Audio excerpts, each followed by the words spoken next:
Joe Rogan Podcast. Check it out. The Joe Rogan Experience. Train by day, Joe Rogan Podcast by night, all day. Hello, Joe. Good to see you. It's good to be back. It's cracking. Nice seeing you. What's it been like retiring from being a congresswoman for a wee bit? It feels so weird hearing that word. Retire? Yeah. It's a dirty word. I don't know what that means. I don't believe in retirement. Yeah. I believe in quitting. Yeah, I suppose. Or moving on, rather. Yeah. Moving on. That's where I've never seen politics as a quote unquote career. Some people are like, "Oh, how's it like retiring from Congress?" Like, I can't relate to that. I'm just continuing the work, but in a different way. Well, the way you did it, though, is what most people should do. Like, when people are running for office and then they're also in a job, like, you're not doing a good job at that job. There's no way you can be. Yeah. Like, running for office, just campaign financing, just raising the money for the campaign has to be crazy. The amount of time. There's no way that you could be dedicating 100% of your time to your constituents like you should be. Yeah. Yeah. It has to be your full-time mission. And, people who come and ask me, they're like, "Oh, I'm thinking of running for office." And that's literally what I tell them. I'm like, "Are you ready to quit everything else in your life and have the support of your family and dedicate all your energy towards this mission of service?" Because it will require that. If you're serious about it, it will require that. If you want to do it at your best. Absolutely. Yeah. And if you want to be truly sincere, when you're knocking on people's doors, or you're standing in a town hall meeting and you're saying, "Hey, essentially, give me your trust that I will fight for you, I will speak for you, I will represent you every single day." How are you going to do that if you're like, "Yeah, by the way, I got this side gig or that side gig or this, other loyalty that is something other than you, the people, the voter." And I don't know. I think more and more people are starting to pick up on that and question that in both people who are running for office and their electeds. Like, who are you really working for? Well, they certainly should. It's a complicated union. Yeah, it is. It is that. It really is. Between money and politics, and it's just like it's. I mean, it would be wonderful if we could get money entirely out of politics. If the only way that a politician could make money while they're in office is just their salary. Yeah. If we said it that way. Yeah. Like, I'm sure you're aware of the Nancy Pelosi stuff. Like, absolutely. It's wild. It is. And look, I think this is one of the good things about social media is, of course, the mainstream corporate media is hardly covering it at all. But because of social media, things like that are spreading like wildfire. Like, hey, Paul Pelosi is doing these trades within this period of time of Nancy Pelosi voting on this bill or bringing a bill to the floor. Because we've got to remember, Nancy Pelosi as Speaker of the House, nothing happens without her knowing about it or giving her stamp of approval. So regardless of whether it's happening in the Judiciary Committee or the Commerce Committee or the Armed Services Committee, if there's a bill coming to the floor and there's major legislation that's being passed or is being squashed, that is happening with her say-so. And so just in these last few days, once people started making noise saying, "Hey, you as a member of Congress or your spouse or your adult child should not be allowed to conduct insider trading on issues that Congress is dealing with," which really covers every issue under the spectrum. They can't pretend anymore that they haven't been doing it. And yet, even as Nancy Pelosi is like, okay, fine, we'll draft legislation.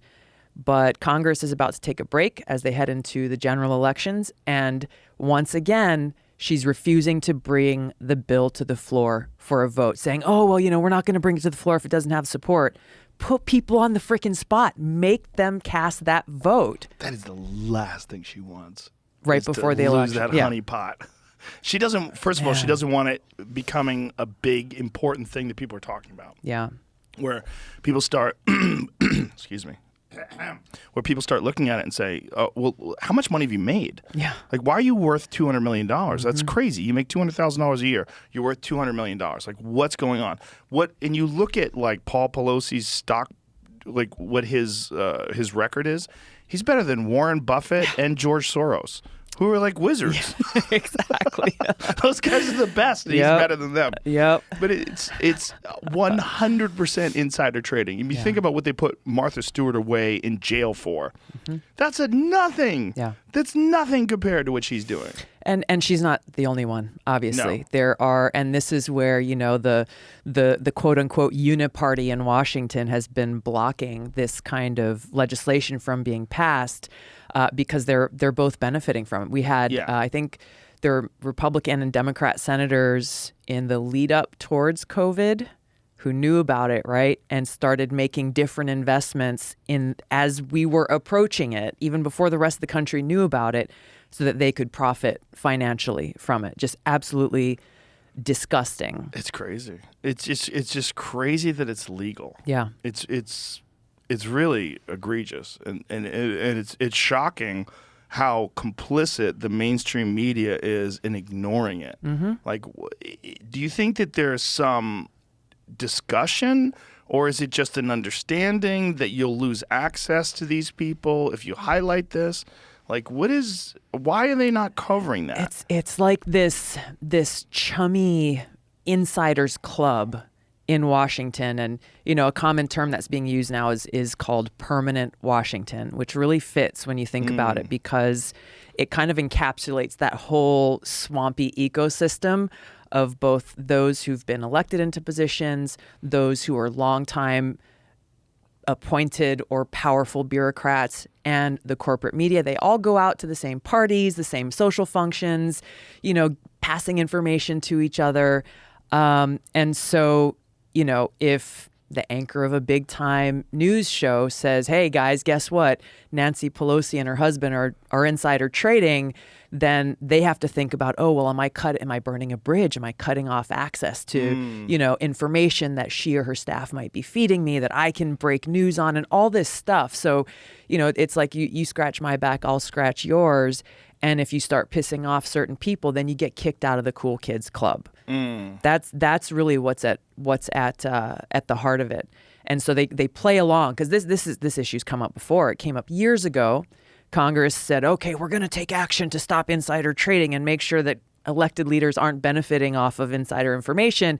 And so they passed the Stock Act, which did nothing. Essentially, it just said, okay, if you are going to trade in stocks or buy or sell stocks, you have to report it. You have to be transparent about it. Most of Congress has failed to do even that. So it did nothing to stop it. It says, you just got to tell us. And most people are like, yeah, I'm not going to tell you anyway. And there's no repercussions? And there's well, they might get like $100 fine, $200 fine. As they make millions in their trade. So, again, it's good. This is kind of like one of those things that should give us all a glimmer of hope, where if enough people, we the people, make noise about it, they're forced to pay attention. So now what about when we were talking about like chumminess and like sort of like the hidden rules, what about if you do right-wing talk shows? Like if you're a Democrat and you decide to go on Tucker Carlson, for instance, like what is that like? It ranges from people kind of like giving you a cynical look, like whose side are you really on, to people just outright ending that friendship or that professional relationship because they don't want to have anything to do with you. Have you experienced that? Over and over. Really? Over and over. And it's not just Tucker Carlson. There's been this negative stigma for almost as long as I've served in Congress against anyone who actually goes on Fox News, period. And so you could say, like, and I was like, hey, more people watch Fox News than any other cable news channel. So my audience is speaking to the American people. If I have the opportunity to do that, and by the way, Fox News, more than CNN and MSNBC over the last decade, has been more fair to me in providing me that opportunity to speak to the American people, I'm going to take advantage of it. Well, it seems like one of the things that Fox News does well is if they have a Democrat on, they don't attack them. They allow them to express themselves. That's right. Which is interesting. Whether the host agrees or disagrees, right. That's not the point. Because when a right-wing person seems to be, if they're on MSNBC or if they're on CNN, it's like They have these weapons ready to go. The blades are sharp, and they attack. And they're trying to discredit that person, Yes. trying to mock them. They will talk over them. They will be rude to them. They will mock whatever position they have, and instead of like trying to offer some sort of a reasonable debate against it, they will talk over it Yeah. and mock it, and they'll bring on another expert, and that person talks over it. Yeah. It's just It's not even limited to those who bring like a so-called right-wing perspective or conservative perspective. It's really anyone who brings a voice, a view, a perspective that is different from whatever the mainstream narrative is at that point, whatever the cause of the day may be. And so as a Democrat serving in Congress, I experienced that over and over and over again, exactly that reaction that you're talking about. In not allowing me at least just to come and present my view. They can ask me a tough question. They can present an opposing view. That's great. But so many times I've gone on these different shows, and they don't even allow that. And it really just speaks to what is really a dangerous mentality amongst the Democratic Party leadership and kind of this establishment narrative in Washington, which is they don't believe in freedom. They don't believe in freedom of speech or freedom of thought. And for anyone who brings an opposing view, they choose to shut you up, silence you, smear you, try to ruin you, or undermine your character and credibility. Because they don't want the weakness or the insecurity of their own argument to be exposed, and also they immediately judge you as someone who may bring an opposing view, regardless of your political party, as the enemy, as a threat, as somebody who is less than and doesn't deserve a voice, which is really, really dangerous for our democracy when you really think about it. Yeah, it's very spooky, and it's spooky how prevalent that mindset is. And how many Democrats, not even just politicians, just people that are Democrats, how many people share that position that you should silence people that you don't agree with? And it's it's such a foolish perspective. And it plays out historically over and over and over again in a terrible way. And I just don't understand why people don't learn that lesson. I think that the Democratic Party leaders, people like Hillary Clinton, people who've been in charge for a very long time, foment this kind of culture of fear and like, hey, if you go against us, like you're dead, you're on the shit list. You have kind of the very loud activists who don't represent, I think, even the majority of the Democratic Party, but the AOCs of the world, who are almost like these radical religious zealots. And they are ideologues, and whatever they choose is the battle of the day. Yes. If you are against them on that, forget it. You're done. What is that woman's name? Rashida Tlaib. Yeah, I'm sure you watched this, where she was communicating with the heads of these banks, and she was asking them about. You should see this. See if you can find this, where she's talking to these the heads of these banks, where they're talking about funding fossil fuel projects in the future. And she asked them point blank, will you fund fossil fuel projects in the future? And they said yes. And if we didn't, that would be devastating to the United States. And then she goes on. We'll play it for you. Okay. Because Jamie will find it. It's so bonkers. Because the first thing she goes to is, we gave student debt forgiveness, and those people have bank accounts, and we're going to urge them to take their money out of your bank account. So it's like we bribe these people by giving them $10,000. Right. If you really want to help them, make it so that you can get out of student debt. You really want to help them? Make it so that a bankruptcy actually absolves you of student debt, because it doesn't, because it's a corrupt system. So like, fuck all this, you're $10,000, because $10,000's nonsense. Yep. These people are $150,000, $200,000 in the hole, and some of them actually wind up getting their Social Security docked when they're in their 60s, because they still owe money from student loans that didn't help them at all. Exactly. And she uses that. She holds it over their head. Meanwhile, she does not understand the incredibly complex variables that are involved in the elimination of fossil fuels or how many fossil fuels are involved in every single thing you do, including electric cars, the construction of solar panels, like everything, the transportation of goods and services. This idea that you're just going to stop all future projects because you think that that's what your ideological group wants. Right. Play it. I think this is it. Let me see it. Let me see your face. Yes, that's it. This is it. So you have all committed, as you all know, to transition the emissions from lending and investment activities to align with pathways to net zero in 2050. Do you know what the International Energy Agency has said is required to meet our global 2050 net zero targets of limiting global temperature rise to 2.7 degrees Fahrenheit or 1.5 degrees Celsius? So no new fossil fuel production starting today. What a wizard. That's like zero. So I would like to ask all of you and go down the list, because again, you all have agreed to doing this. Please answer with a simple yes or no. Does your bank have a policy against funding new oil and gas products? Mr. Diamond. Absolutely not, and that would be the road to hell for America. Yeah, that's fine. No. There's more. This is just this is like a Fox News clip. There's more of her. See if you can find the rest of it. You can find an actual clip of the conversation instead of this nonsense with the music over it. Because the actual clip of the conversation shows like she goes down the line and talks to these guys, and they all say no. Yeah. Everyone says no, because it's not reality. You can't just hit the brakes. And then that's what happened with COVID. You see how the economy collapsed when you make everyone shut their business down?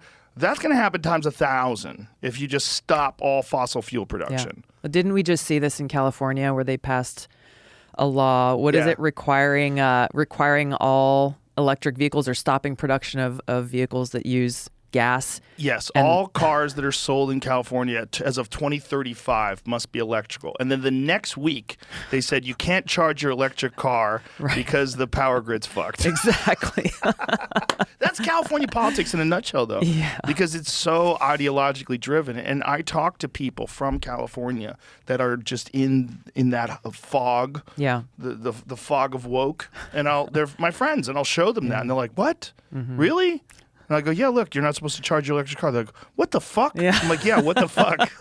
But that that's like that's the analogy. That is the example of exactly what we're talking about. This whole mentality of wokeism, of being ideologues, that not only doesn't make sense, but if you don't agree with it, you're wrong, you're the enemy. If you're silent, right? If you just don't, I got no comment on this. Well, you are now complicit in the problem. Exactly. And silence is violence. Silence is violence. And then, and again, I have experience with all of this whole spectrum. And then if you're like, okay, get off my ass. Fine. I agree.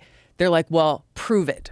Prove it. You need to stand on the street corner. You need to scream out loud. You need to do all this. And, the Women's March when Trump got elected, right? I didn't go. I was out of the country. I got harassed and harangued. Why weren't you there wearing the pink pussy hat? What is wrong with you? You must not believe in women's rights. You must. And the irony is here we are sitting now with a lot of these same people who oh, well, I don't know how to define a woman, and there is no such thing as a woman. And but all of these examples point to the hypocrisy, the fact that they don't believe in truth. And that whatever their cause of the moment is whatever they decide is the truth and the thing that must be measured against for you. Like you're either with us or you're against us. And if you're with us, you've got to prove your zealousness for the cause. Is that a word? I think so. I don't know. Zealousness? I think so. Sounds good. It fits. There's a chess game, and the ultimate checkmate is, what's a woman? Yeah. I mean, when you're coming to with wokeness and you can identify as a woman, you get to use the female restroom. Like, okay, but what is it? Yeah. What's a woman? Can a man get pregnant? Yes. Okay, well, what is it? Can a biological male get pregnant? And then people panic and they start. The people that identify as a woman are capable of being pregnant, and people that identify as a male are capable of also being pregnant. Like, what are you saying? Yeah. Say, if you identify as a woman, what are you identifying as? Like, that's the documentary, the Matt Walsh documentary. Exactly. Which is fucking amazing. And also amazing that no one's reviewing it. Mm-hmm. No one's reviewing it. That documentary is fantastic because Matt Walsh and you can only get it on the Daily Wire, I think, which is unfortunate, but I get it. You know, I get it. The Daily Wire produced it. They want people to sign up, and they're creating this alternative platform for content. But that documentary is so good because Matt Walsh simply asks questions, and he does it deadpan. Yep. And it's amazing watching these people just like twist reality into some weird fucking contortionist knot. It's like, what are you saying? What is a woman? What does it mean? Yeah, it's so revealing. You know, you're marching for women's rights, but what does that mean? So if I decide I'm a woman and I go out, you're marching for me? I'm a woman now. Right. You could just say it? Yeah. Like, we can't have that. That doesn't make sense. And it doesn't mean you can't have trans people. It doesn't mean that. Yeah. You can most certainly... And it doesn't mean you're against. Yes. Yeah, anyone. You're not denying anyone's existence either. They exist. However, if you want to be pregnant, you must be a biological female. This is science. This is something that we have all studied and looked at and observed, and this is fucking doctrine. It's no getting around it. Yeah. If you want to breed, if you want the egg in the womb, you want the whole thing to happen, the uterus, the baby, that's a woman. Yeah. Just because you have a fucking beard because you're taking testosterone, you're still a woman. Yeah. Like, this is crazy. And that's what was so powerful about that documentary was both Matt Walsh's demeanor and, frankly, his respect with whoever he was questioning and the spectrum of people that he spoke to on this. Yes. From, psychiatrists, psychologists, doctors, professors, and even the woman who transitioned hormonally who has terrible regret, become a man who is crying on camera. That's the problem in this country. When everyone wants to talk about representation. Here's what's not represented at all in the mainstream media. People that have had a horrible experience having gender transition surgery and regret it deeply. Yeah. There's a lot of them. It's not a small amount. It's a lot of people. Yeah. It's not a cut and dry thing. Look, if there was a way where we had some sort of genetic engineering, where, some super advanced form of CRISPR, where I could just decide I want to be a woman now, and then bam, now I have a double X chromosome, I have a vagina, I'm an actual woman, like 100%, not surgery. And here's the other thing, it's like, if you're saying that you identify as a woman, you're a woman, okay, why do you have to get an operation then? Right. Why do you have to take hormones? Right. Like, why do you have to do all that stuff? And that stuff seems to be where all the problem lies, because that is purely experimental. Yeah. Especially when it comes to children. Like, we're now finding, when they're talking about hormone blockers, they were saying hormone blockers are reversible and there's no side effects. That's not true at all. They're finding horrific side effects for kids who take those things. Right. And we don't have a lot of long-term data. We just don't. Yeah. It's so dangerous that the Biden administration's, Health and Human Services Secretary is openly advocating for this. Parents and schools and the community need to support this quote unquote gender affirming care and treatment for kids, knowing what we know, even the limited knowledge of what we know about the impacts of these hormone treatments, the impacts of these irreversible surgeries, both physically as well as mentally, as more and more even of these kids who come forward who've gone through this with incredible regret and talking about the long-standing symptoms and problems and illnesses they're now having to deal with. We have the person who's supposed to be in charge of federal health policy for the country saying, no, this is exactly what we should be doing, and encouraging parents and kids to go and get this treatment. It is an advocating for abuse of children. And it's something that more and more people need to stand up against. But the fact that we don't have more people speaking out about this speaks to this culture of fear that we're talking about. Right. And you can't even talk about it because that person is trans, which is even crazier. So the person who's advocating for children to transition also is trans. And I'm sure you saw the Rand Paul interview where Rand Paul is questioning her and asking questions. And it's like talking to an alien. Yeah. It's like he's talking to an alien that has a tape recorder that's going to press play every time the question's over. Yeah. Thank you, Senator. You know, transgender care is a nuanced and like goes into this speech. And Rand Paul says, just let it be said on record that the person is not answering these questions. Exactly. Yeah. And the worst thing that, and I don't know how well known this is, but I saw a brochure that the Department of Health and Human Services put out on what is gender affirming care. It basically says that if parents refuse or fail to provide this gender affirming care, then Child Protective Services will have the authority to step in and try to intervene for the sake of the child. Wow. And so when you look at so if a kid is just going through a period in their life where they decide I'm a girl or I'm a boy. Right. And the parents say, hey, let's wait until you turn 18. You might grow out of this. And the kid's like, fuck that. I'm calling Child Protective Services. Yeah. And then Homeland Security or whoever the hell it is comes in and physically forces the parents to do the bidding of the minor child. With the threat of taking your child away from you. How did anybody allow it to get this far? Like, are there no adults in the room? I mean, that's a big expression, right? It is. That was the thing that everyone said that we were going to love about the Biden administration. Right. The adults are back in the room. Yeah. Really? Like, what is everyone out of their fucking mind? Like, we know children are incredibly malleable. We know children are impulsive. They decide, like, there's kids, ready for this? My friend, his wife, is a school teacher.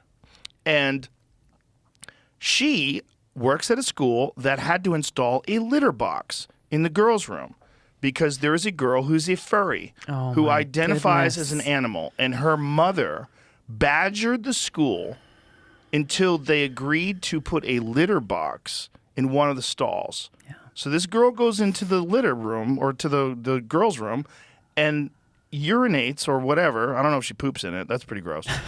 You know what I mean? Like, if you could teach your cat, by the way, here's the thing. If you could teach your cat to use the toilet, you would. Mm-hmm. Okay? Yeah. Like, you don't want a box of piss in your house. It's the worst. I've had cats my whole life. It's the worst thing about having cats. You got to clean that box of piss every day. Yeah. Like, it's the greatest thing about dogs. They go outside. Like, you're a fucking the human. cat's got their humans trained. Imagine how crazy that is. You're a fucking human being, and you prefer a litter box. You want to piss into a pile of sand rather than use a bathroom that you could flush the toilet, wipe yourself like a normal person. Like, you're so crazy with what you think an animal is that not only have you said this, but you've conned the school into putting this fucking litter box in a girl's room. Yeah. Which is bananas. It is. It's absolutely insane. I'm sure you saw the teacher in Washington State that has the giant rubber boobs. Oh, my God, I did. And then the school is now supporting... Giant is an understatement. But here's the thing about these giant boobs. And this is a male teacher. Yes. Yes. This is a male teacher who they're not fake boobs. They're fake boobs. This is what I mean. Like... If you knock your teeth out, like if I go lift weights and I hit myself in the face with a kettlebell and knock my teeth out, they'll replace my teeth with fake teeth. Right.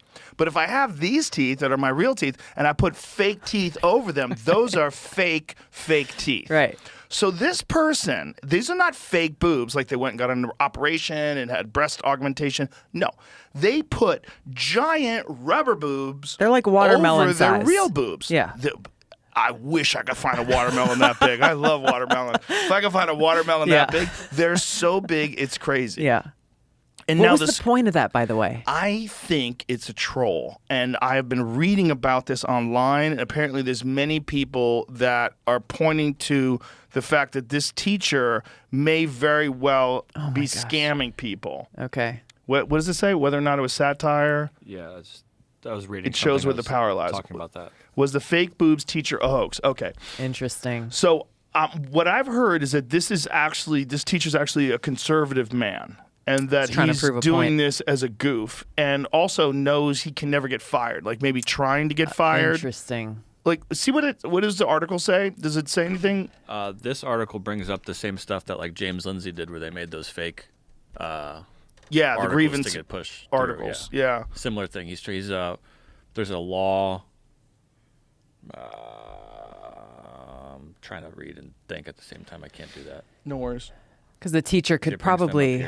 Yeah, so here it is. The Peter Boghossian, Helen Pluckrose, and James Lindsay seeded peer-reviewed journals with absurd critical studies papers, which was amazing, that they simply made up, caused a huge stir, but neither academia's perverse incentives nor the often ridiculous stances on critical studies have noticeably changed as a result. Academia is still publishing, apparently sincerely, how do you say that word? Autoethnographic studies about pedophilic masturbation. What is that? What? Click on that link. What are they saying? What is this study? We'll come back to this in a moment. I want to know what the fuck they're talking about. So university investigators, PhD. Yeah, click on that. Okay. Click on that real quick. Hold on. University investigates PhD students' paper on masturbating to comics of young boys. Holy shit. Manchester University launches inquiry into ethical standards after paper details masturbation sessions. A leading university has launched an inquiry after it emerged that one of its PhD students has written a research paper about sexual attraction to young boys.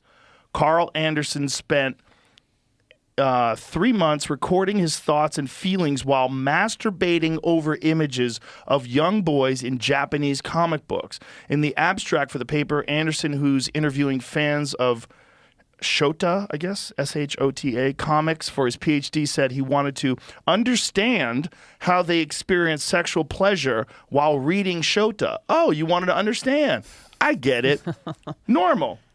His 4,000-word study, which detailed his sexual habits and sexual encounters between boys in the comics, was published in the journal Qualitative Research in April. It provoked outrage from academics and MP and others after it was circulated on Twitter this week.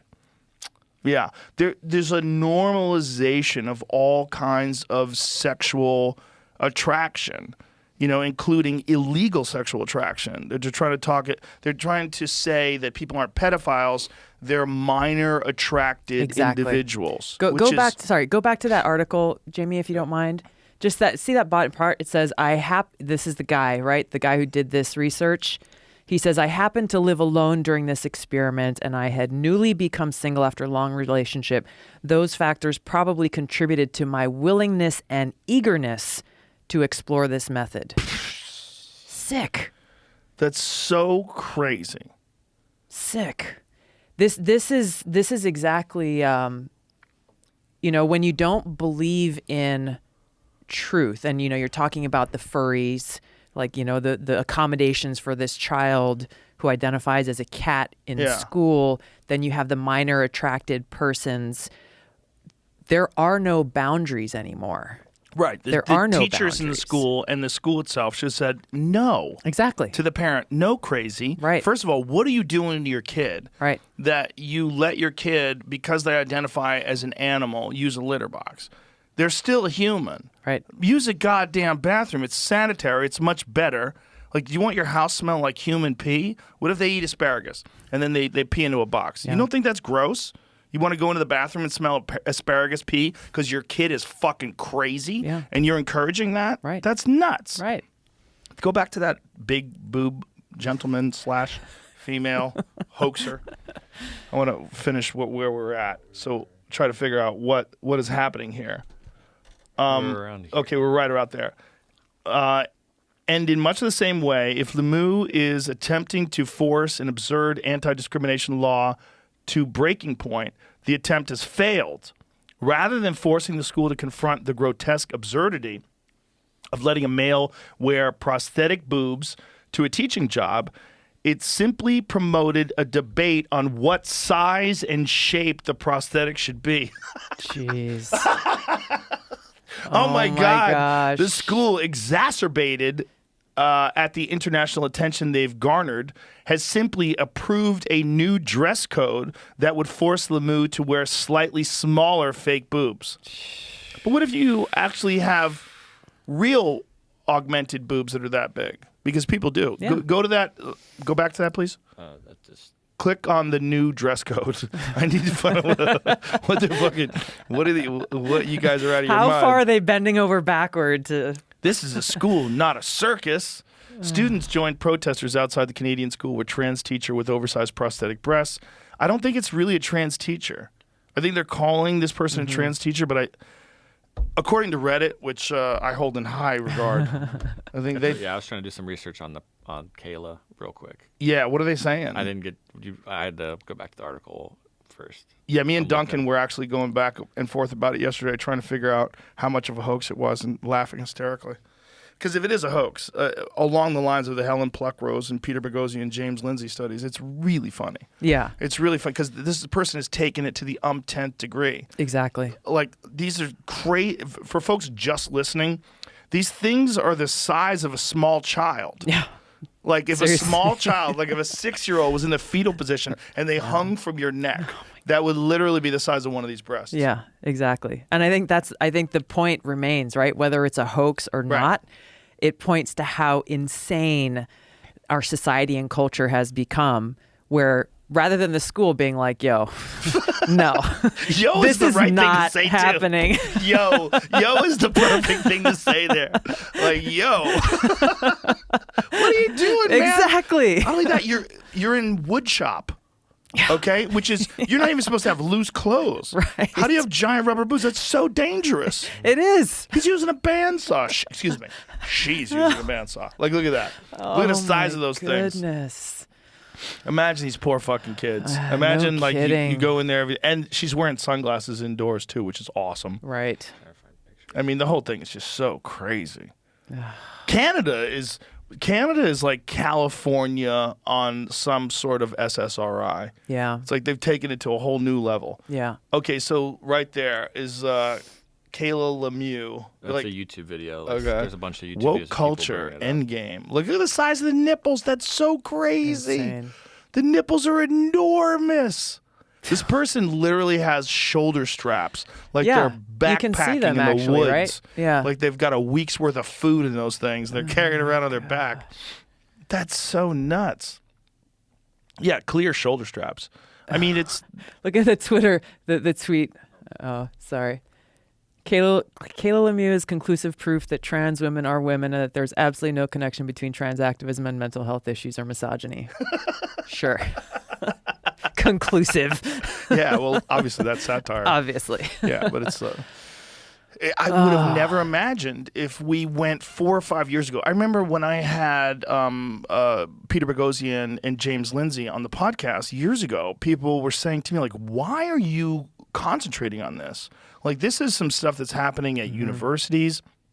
Why is this even why are you obsessed with this?" And I said, because this is going to spill over into society. Exactly. Like, you don't see this. Yeah. It's like if we have barbarians that land in Hawaii and they start attacking, marauding, and they get in their boats and they start moving towards America. And you go like, well, hey, I think this is coming here. Like, why are you concentrating on that? Exactly. This is only happening in Hawaii. Yeah. No, they're fucking in the boats now, kids. Yeah. They're Yep. in the boats, and now they've hit land. Yep. And now they're burning through tech industry. They're burning through so many corporations. Yeah. Because all this craziness is an accepted ideology in universities. So you let these children get away from their parents. Fuck my mom and dad. My mom and dad are bullshit and they're racist and fascist and this and that. And then they go to school, which their mom and dad paid for probably, or they got crazy student loans that they can never get away from. And then they infect these corporations. So you have these people that are in their 50s and 60s that are running these corporations going, whoa, whoa, whoa, whoa, whoa. Yeah. What the fuck is going on? Exactly. This is crazy. You want a litter box in the bathroom? Yeah. What? And Yeah. that's happening in tech companies too. Yeah, you talk to. I've talked to a number of different CEOs who've very clearly expressed that their biggest headache in life is with their HR departments. Yeah. They're trying Activism. to what in the world are we doing here? That's what we started this by saying like, how did we get here? Yeah. What you just outlined is exactly how we got here. So much of this has been happening already, for decades in some of these incredibly, I don't even know what you call them, in a lot of the universities. And then you start seeing it, okay, well, here's the boundary today. Okay, cool, got that. We're going to shift it. We're going to shift the goalpost. Okay, cool, got that. We're going to shift the goalpost. We're going to shift the goalpost. It never ends. It doesn't. It never ends. And that's where the thing that people warned against in the past, but it's hard to imagine that it would be possible, certainly within our lifetimes, the normalization of pedophilia. Yes. What you said, the minor attracted persons, and don't stigmatize that. We're all people. We should all be allowed to celebrate ourselves and all this other crap. We're talking about kids. Yeah. And how a lot of these same people who are saying, hey, if you refuse to use pronouns, you're fired. A friend of mine in a huge New York law firm, corporate policy is you have to put your pronouns in your email signature block or you will have to talk to the HR department. And he's like one of the partners at this law firm. He's like, this is bullshit. Now, why do they make that distinction? Why? What kind of pressure forced them into having something as crazy as like you have to have your pronouns? I don't know. I think that it's driven by fear. But what all of this is driven percentage by of fear. the people are having a problem identifying someone without pronouns? Yeah. Like how many people are we talking about? I would imagine it's a very small number. It's a very small number. It just the number of people that identify as trans is higher than it's ever been before, which is really weird. That's not consistent. And you could say, well, it's because they feel comfortable doing that because it's an accepted part of society. Like maybe. But according to Abigail Schreier, who wrote that book, Irreversible Damage, with young girls, it's up an extraordinary amount, like a preposterous amount, where they have these clusters of girls who identify as trans in school where you get like 8-9 kids that just all in a friend group identify as trans. And she's like, there's a very distinct possibility that this is a social contagion, and that there are, and without the denying that some people are trans, because there are, but it's like, how do you know now? Because this is one of those incredibly bizarre human issues where it's open to interpretation. Like this guy or woman, whatever, with the giant rubber boobs can just say that they are a woman, and everyone has to back off because of that. Because of a lack of an ability to prove something, now you're in this area where it's open to how someone feels. Exactly. And that you could just decide, well, that's how you get male prisoners who go into female prisons and impregnate inmates. Exactly. Which is so crazy. That's how you get male athletes who want to compete in women's sports, and when the women complain, they get kicked off the team. Exactly. And forced out of the locker room, which we're seeing. Which is nuts because it's just how you feel. I talked with Carla Esparza recently and about this issue specifically. And I gave her great credit because she has been and continues to be very outspoken about how dangerous it is, especially in mixed martial arts, to have biological males competing against biological females. And, she grew up competing on the boys' wrestling team in high school because there was no girls' team. And at that age even, she was just like, yeah, I experienced the unfairness of it because obviously these boys are built very differently. And she's like, I'm stronger than the average girl my size, but still I couldn't compete at a level playing field. And then you take that forward to mixed martial arts. I know you've talked about this a lot, about how actually dangerous it is. But the fact that it takes a whole lot of courage for a UFC champion, female UFC champion, to speak out and say, hey, no, biological males should not be competing against biological females. That's an act of courage in this society, rather than just like, yeah, of course, she's stating fact. It's truth. But this is the problem, is when you have this, it's the Democratic Party leadership, it's the progressive left that is so ideologically zealous about this cause because it's the cause today, tomorrow it'll be something else. They create this culture of fear that there will be consequences towards those who differ, and also that they just don't believe in truth. And so whatever they say is true today is true today. Whatever they say is true tomorrow is true tomorrow. But the danger of that is you take away all the boundaries of, what is true and what is false. You take away the boundaries of the things that science actually does prove. And what are we left with then? We have no foundation, and then we end up where we're at. Like, oh, okay, well, today we're going to promote pedophiles. That's what we're going to promote. Today, we're going to push books in public schools, kindergarten, first grade, third grade, fifth grade, that are causing your child to say, well, I don't know if I'm a boy or I don't know if I'm a girl. I saw some of these books that some of the parents in Virginia and other states are protesting at their boards of education, trying to get these books removed from their kids' schools. These books, like, I thought, okay, how bad can it be? I saw them, and they are some of the most graphic images I have ever seen in my life. Yeah, including oral sex. And this is targeted towards 12-year-olds, 13-year-olds. It's so strange that we've gone this far, like, into cuckoo land. And that it's happened so quickly. It seems like it's happened so quickly, but that's where, if we actually stop and think about it, it has been very intentional, and the groundwork has been laid over time. Do you think it's intentional, like planned out, or do you think that there is an ideology that gets accepted, and then that ideology, it's like a forest fire. It feeds off new fuel, so it has to expand its boundaries? I think it's probably a combination of both. So if it is intentional, whose intention is it to spread this? People who, it's the very same people who are doing it now, I think, over time, trying to see how far they can push, the sexualization of our kids in our society. I don't know exactly who the person is or the group is or whatever, but we can't have gotten to this place by accident. Why not? Because it's happened so methodically and so quickly over time. But if it's a mind virus, what I think it is, and I think that these ideological perspectives that are not grounded in reality get accepted by people, and then they promote it. These people are promoting it without any conversation with some cabal of evil leaders. Right. It's clear there's a mechanism in play. Yeah. And that mechanism is very easy to follow. You could see where it starts in universities. Mm-hmm. You could also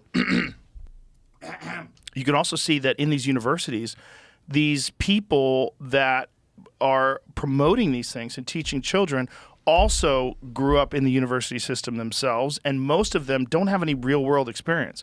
They have experience going from being in a university to teaching in a university and then promoting these ideologies that are preposterous to the rest of the world as if they're smarter than the rest of the world, and then that keeps spreading. Yeah. It needs more fuel. Yeah. So it keeps moving further and further to the left and further and further into crazy land. But I think just by observing that, just by observing the fact that these people that are promoting these things, they're not being paid to do it. They're stuck in this mind virus. Yeah. And this woke mind virus, this ideological mind virus, is trackable. Yeah. You could see it, and you could see how it infects people. I've seen it infect people. I had this guy on the podcast. His name's Adam Conover. And he has a show, Adam Questions Everything, or Adam Ruins Everything. I don't know if you've ever seen it. We got into the subject of trans people in sports. And, and his position was the most far left, far woke. I just think it would be great to be inclusive and this and that. I go, well, why do women have a specific category? Why can't men compete against women? Right. And then that's like that's where the record skips. Right. Because obviously there's differences, right? So what are the differences between a trans woman and a biological woman? Right. They're pretty fucking significant. Huge. They're huge. And if you want to actually study science, if you have the science of that, it's trackable. Like, you could see it. Right. But when it comes to the mind virus, people don't ever want to accept that reality. They want to go inclusivity. Yeah. They say the words. Yeah. They just say these words you're supposed to say, or you get attacked. Exactly. And they're terrified of being attacked. Exactly. And these are people who, as you said, they're not connected to reality, don't have any kind of personal experience. I think I was shocked when I saw Megan Rapinoe basically say, I don't know what her statement was, but basically it was like, yeah, there's no real difference. Like, Right. okay, well, you already won your Olympic gold. Exactly. Got it. So are you saying that you could have gone and won that gold competing against men on the soccer field? I have a friend who's a gay guy who's a power lifter, and he was upset that people were upset that trans women want to compete as women. And I was like, dude, out of all the fucking people, you're a giant ass power lifter, Right. dude. Out of all the giant people or all the people rather that know there's a difference between biological males and females, Right. it should be you. But in that LBGT, whatever the other extra words are, There's a lot more now. there's like a plus in there. What's the plus? It's like I think it's like the equivalent of etc. Ah, it's like who have like what is anybody it? It's like else? Furries. LGBTQIA, and I don't ask me what they all stand for because I don't really know. And then it's the plus at the end. What could the I be? Is it intersex? Yeah. Is it? What's A? the A? Asexual. Oh, okay. Well, you don't even have a fucking dog in the I'm actually guessing. I don't know. It could be something else. I don't But if wanna- you're asexual, stay the fuck out of it. How is asexual lumped in there with gay men? That's a very because good gay men are the most non-asexual Right. people alive. Right. All they're doing is having sex. Like the fact that If the you're asexual, asexuals. you're like, hey, I'm not even in this conversation, man. Leave me out of it. the Is fact it that asexual? Yeah, it is. Yeah. Oh, the gosh. fact that I would've- gay men get lumped in with lesbians is Right. like lesbians and gay Yeah. men don't necessarily get along that No. well because of that reason. Gay men No. are pretty fucking sexual. Yeah. And then you get down to asexual, and then it's in the same Right. group. And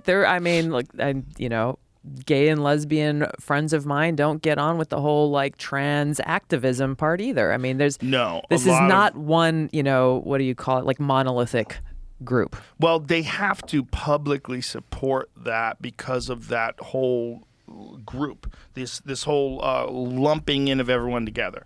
That's why a lot of gay and lesbians support that. But if a lot of them, if you talk to them, specifically in my conversations with lesbian women, that lesbians have a real hard time with trans women entering into what is, in their mind, feminist spaces. Sure. And then running things. Yeah. And running things like a man, and running things with threats and with aggression and insults and Yeah. treating people the way biological men Right. tend to treat people when they're behaving at their worst. Right. And that's a real giant issue because if you're a woman and you're a feminist, you're supposed to be ideologically left, maybe even like far left in some of their eyes. And now all of a sudden you get lumped in with something you completely disagree with. Yeah. It's before I left Congress, I introduced a bill called the Protect Women's Sports Act. What is a woman? Exactly. I am a woman.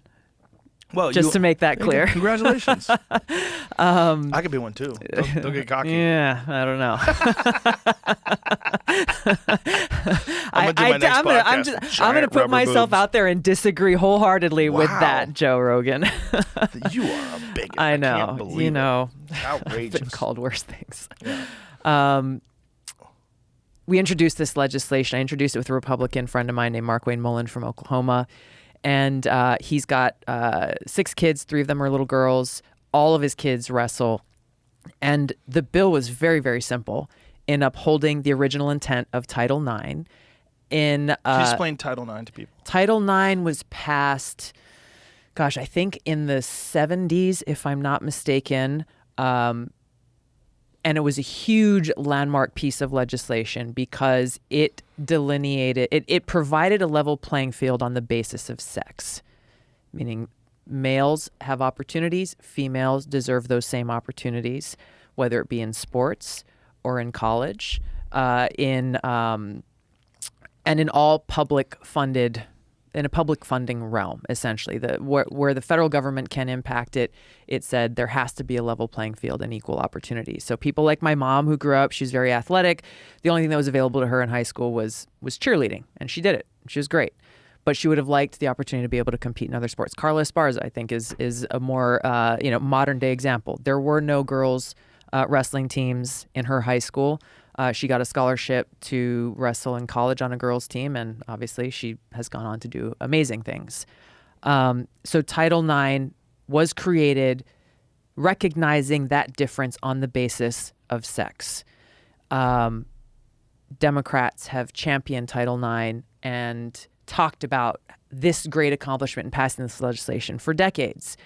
And that's where it makes no sense. So our legislation basically just said, hey, we want to uphold the original intent of Title IX in recognizing the biological differences between males and females, period.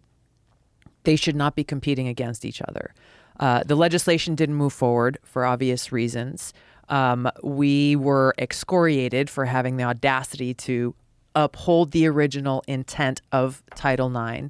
And now what we're seeing with the Biden administration is administratively, not even through passing legislation, they're trying to backdoor this move to change the rules around Title IX to include gender identity rather than having it be on the basis of biological sex, to include gender identity, and threatening schools that they will withhold federal funding unless they adopt this rule change within the Biden administration. Again, not running through Congress, not allowing the people's voices to be heard, but trying to backdoor this through and making threats to publicly funded educational institutions as a means of trying to implement this. Now, why do you think they're doing that? And is that publicly supported? Because the only thing that makes sense is politically they would do that because that would help them in terms of an election. Why else would they do that? There are polls that have been done that show not only a majority of Americans disagree with this, but also a majority of Democrats disagree with this. And so why they're doing it, they're catering to those ideological zealots within the Democratic Party and trying to placate them in their radical policies and their extremes, rather than actually standing up and saying, you know what, no, this is science, this is biology, and this is what's right. And oh, by the way, it would also be politically beneficial given where the vast majority of Democrats and Americans are on this. But it's just wild that no one's pushing back. Yep. It's really wild, especially no one in the Democratic Party. They seem like they're captive by the furthest left. Yeah, it's true. And that doesn't make any sense to me. That's because true. if the majority of Democrats, and I agree with that, the majority of people that I know that are on the left don't think it's fair, why are they doing it then? Because that seems like that would be an unpopular position. Not just an unpopular position, but horribly unpopular for people that have daughters that compete in sports. Exactly. Like if you're a daughter and you're competing in that Connecticut track and field team where those two biological males are breaking world records, like that's crazy. It is. Like at what point in time do you not understand you're denying a child a fair future? Yeah. You're denying them a potential scholarship where they could go to a university and pursue an education. Yeah. Like you're fucking them up because of this thing that doesn't even affect you. It's Exactly. You're just doing it for this cult-like ideological perspective. Exactly. And that's the danger of it, is the people in charge of the Democratic Party, whether they actually hold positions or they just are influential in the Democratic Party, have created this cult-like atmosphere and fomented this fear so much so that people who are really in a position to impact this, to stand up against it and say, hold on, guys, this is literally insane and needs to stop. They're too afraid to do so because of what the ramifications will be. The Democratic Party of the past, the Democratic Party that I joined, doesn't exist anymore. The party that was, the party of JFK, of Dr. Martin Luther King, the party of inclusivity, the big tent party that welcomed and encouraged this marketplace of ideas and conversations and people who held different views, the party of, that championed women and equality and the rights of people in our society. That party it doesn't exist anymore. And instead we have a party that's being led by people who have gone insane with this ideological fanaticism. And there are a lot of different issues, a lot of different examples. The whole issue of biology and the trans issue is just one of them. There are so many different others. Parents you don't have a right to raise your kids now. You don't have a right to say what they're being taught in schools now. The state, the government, the teachers' unions, only they have that right and responsibility. They're undermining families. They don't believe in the rule of law. Defund the police, the Supreme Court. We don't agree with them, so they're illegitimate. There's so many different examples of these ideologues who have taken control of the Democratic Party, who don't actually care about the people. It's all about themselves, their power, and they're maintaining control. And that's the real threat to our democracy that they pose, is they don't believe in freedom of speech. They don't believe in freedom of thought. They don't believe in freedom of religion. All they believe in is you've got to buy into whatever they're selling at any given day. And like I said, it's not enough to agree. You've got to go out there. You've got to march in the parade. You've got to carry the sign. You've got to scream and yell.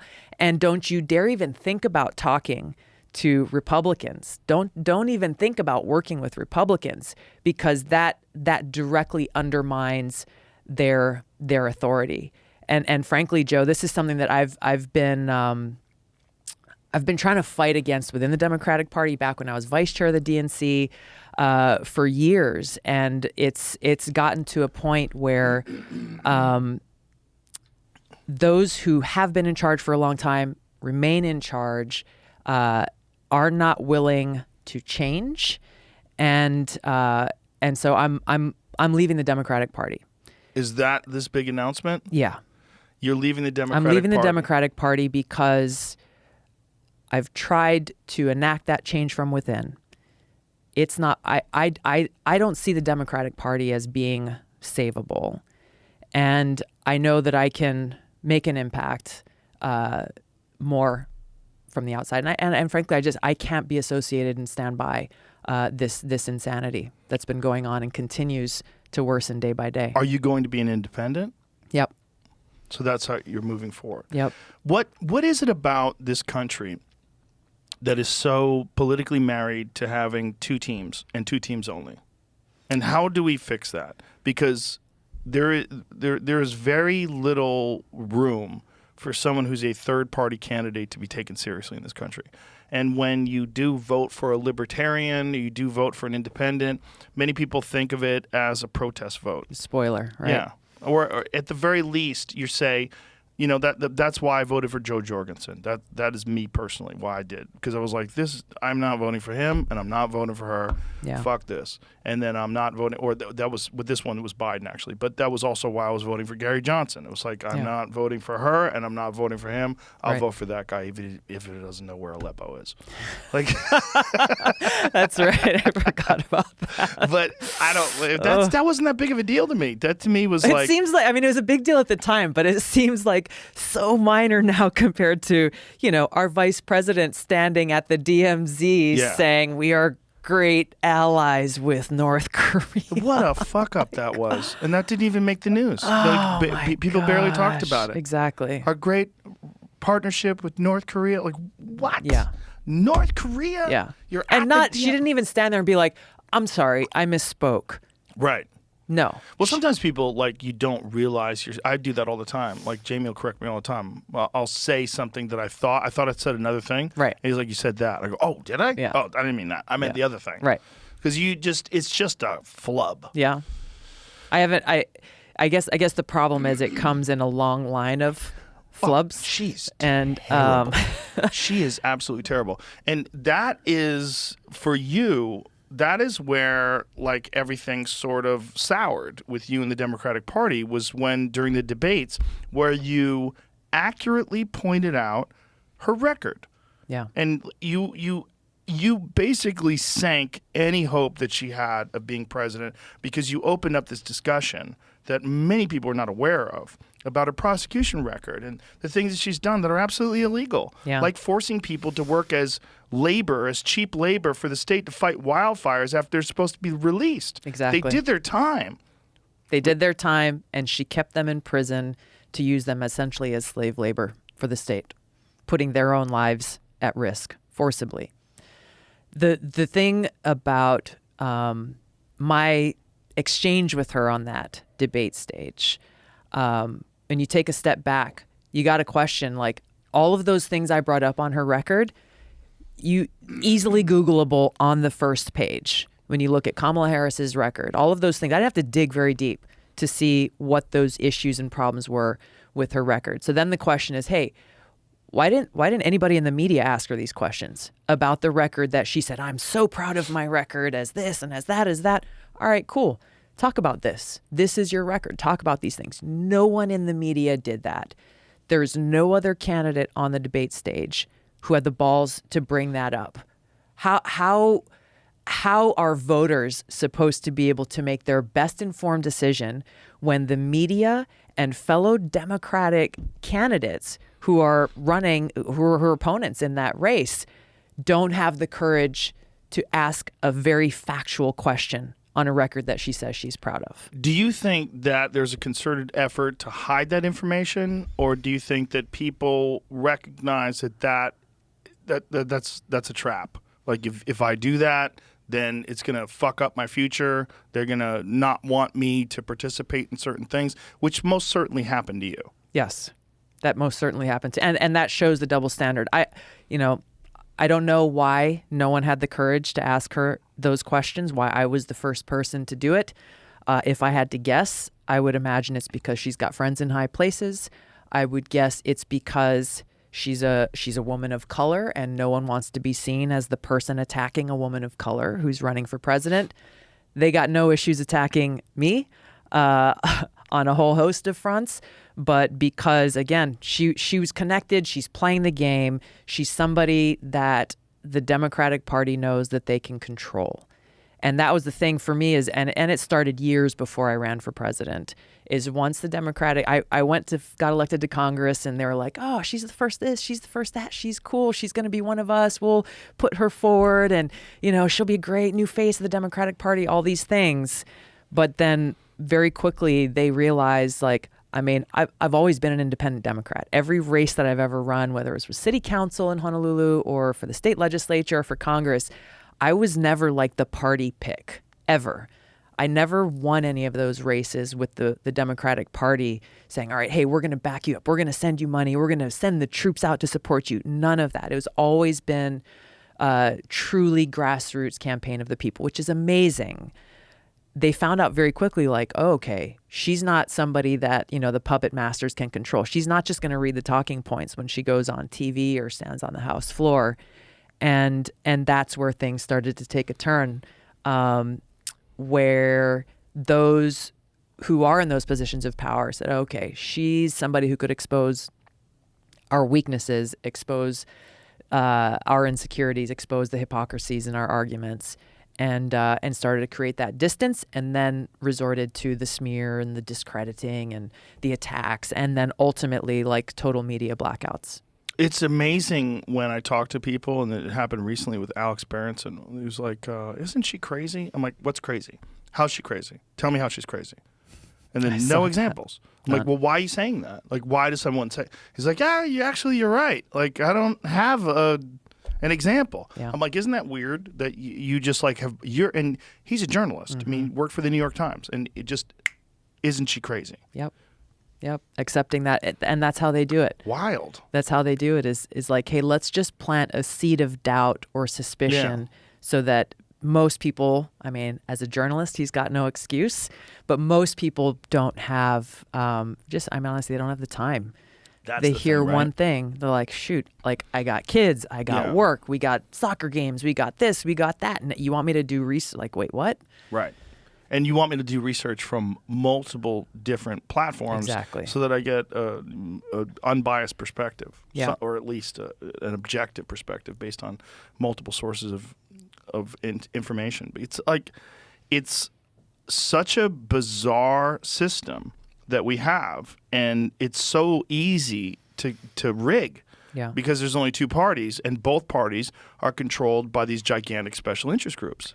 Gigantic special interest groups, corporate for-profit media, big tech, and then the powers in both parties.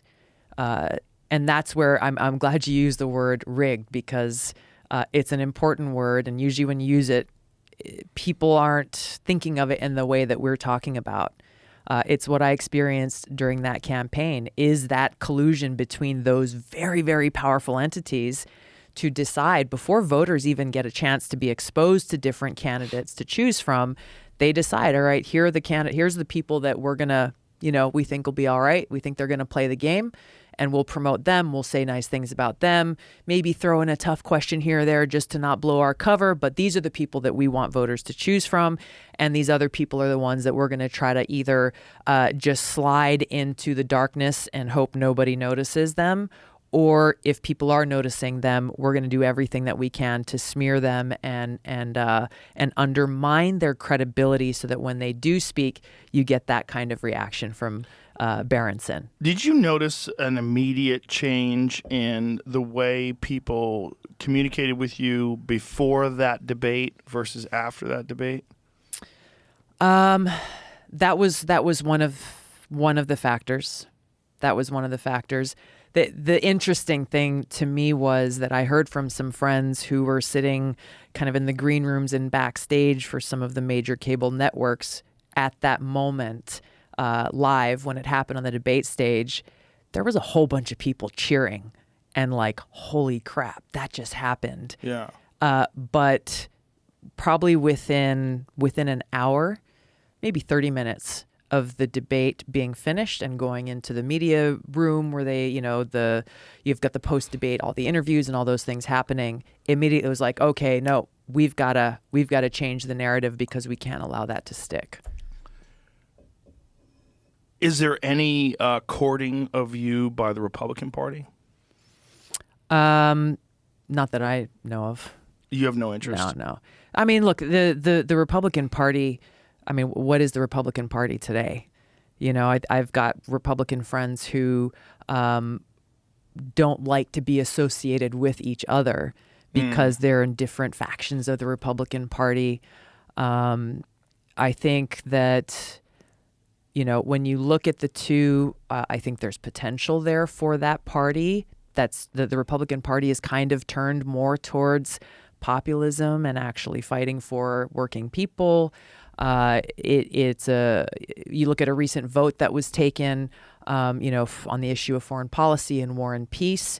The Republican Party had I think it was 50 members of Congress voted against that massive multi-billion-dollar funding package for Ukraine, and have been saying, hey, we shouldn't be waging this proxy war against Russia, or at least we need to have a debate or accountability.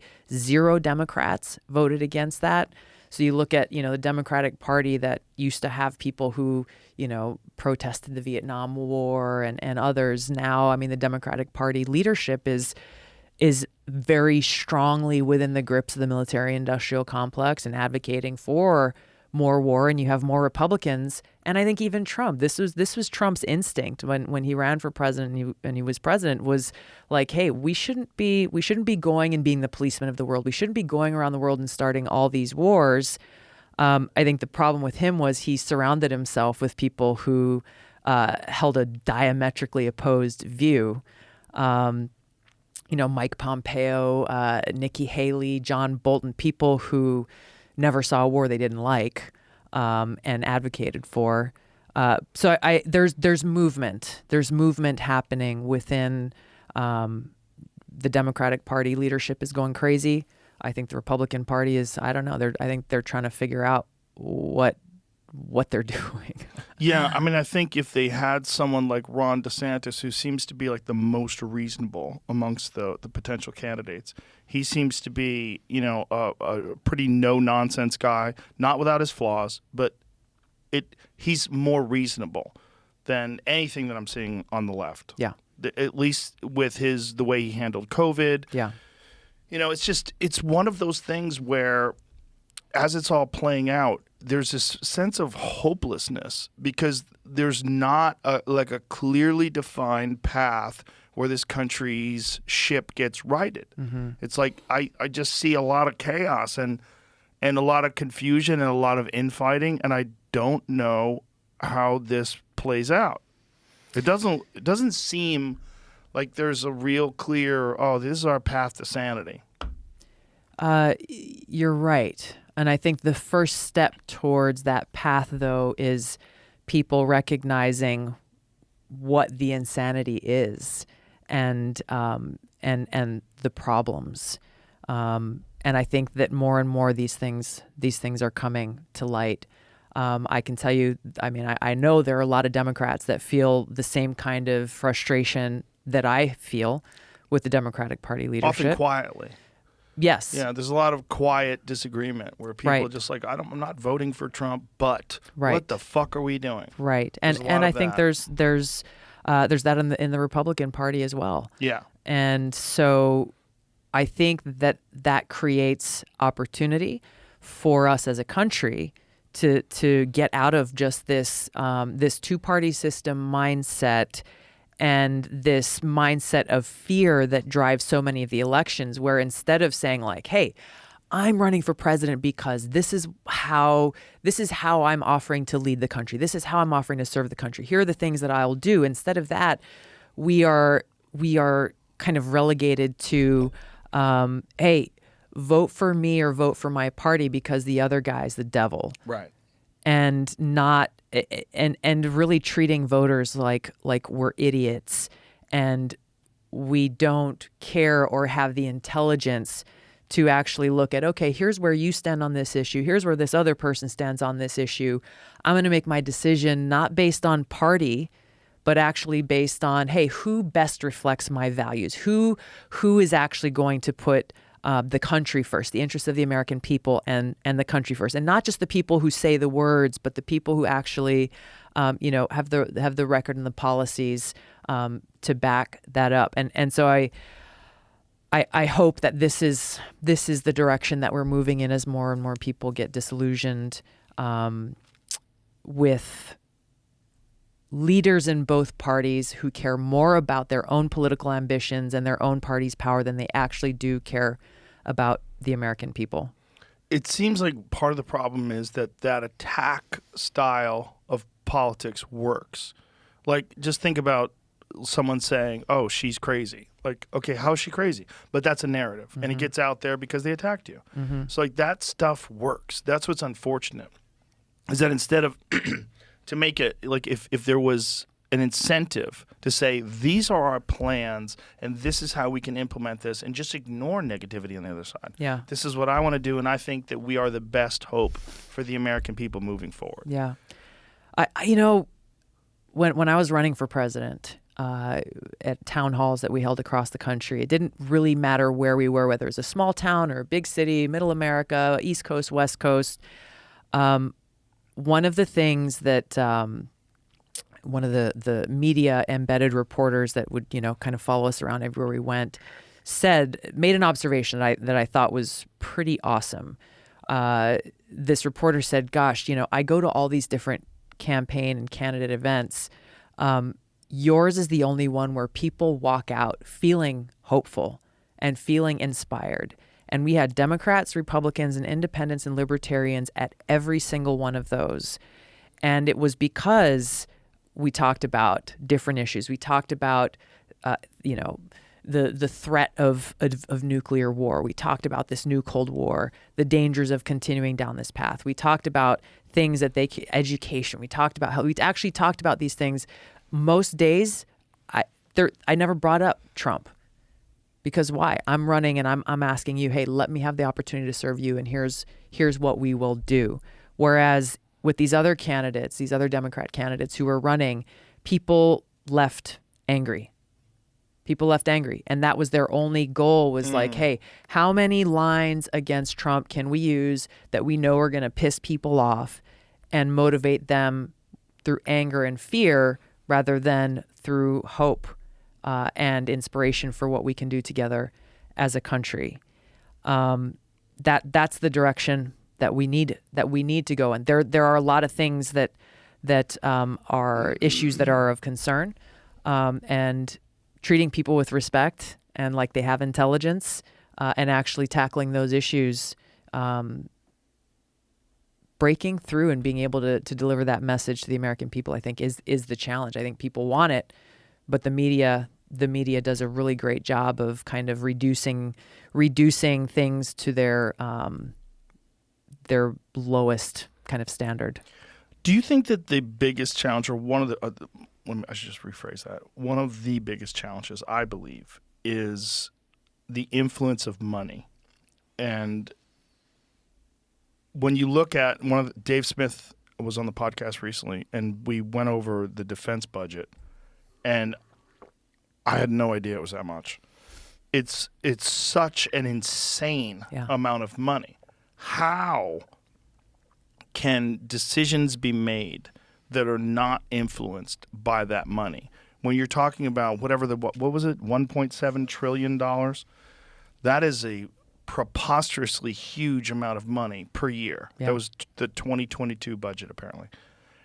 What can be done to remove money from the equation of doing the right thing, doing the safe thing, doing the thing that's going to secure the future of America and put us in a good direction? It seems like money is so inexorably tied to all the political decisions that get made in this country, particularly when it has to do with foreign policy. Yeah. When you're talking about, and you have been a very outspoken critic of interventionist foreign policy and wars that are unnecessary and that put lives in danger and cost incredible amounts of money, but enrich the coffers of all these corporations. And that undermine our own interests and security interests. Yeah. Yes, and this is exactly what Eisenhower warned of when he was leaving office. Exactly. The military-industrial complex. I mean, that is such a nefarious term, and to most people, it's sort of abstract. Like, you hear that term, the military-industrial complex. Like,